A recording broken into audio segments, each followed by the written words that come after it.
మొత్తానికి అభ్యర్థుల్లో ఇంకా ఎన్నికల్లో పోటీ చేసినటువంటి దాదాపు 500 పైచిలకు అభ్యర్థులు, అందులో ప్రధాన పార్టీల అభ్యర్థులు మళ్ళీ కొసర్ల ఇంకొక యాంగిల్ నుంచి లెక్కలేసుకుంటూ వస్తూ ఉన్నారు.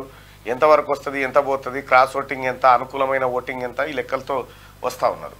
సో ఏదేమైనప్పటికీ కూడా పార్లమెంటు ఎన్నికలు ముగిసినప్పటికీ మన దగ్గర ఆ అభ్యర్థుల్లో మాత్రం ఆ టెన్షన్ స్పష్టంగా కనిపిస్తూ ఉంది.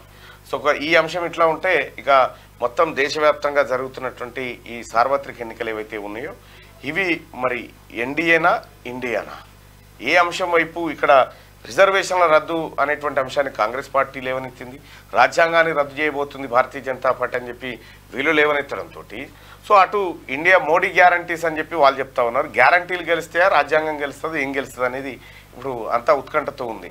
ఇక ప్రధానంగా ఏపీలో బెట్టింగ్ ఆల్రెడీ డబ్బుల పంపకం అయిపోయింది. ఈ నువ్వు గెలుస్తాడా, నా ఓటు గెలుస్తాడా, ఎంత మెజారిటీ, ఏం కథ అనే దాని మీద బెట్టింగులు జోరుగా సాగుతూ ఉన్నాయట. ఇవి అక్కడ ఉన్నటువంటి తాజా పరిస్థితులు.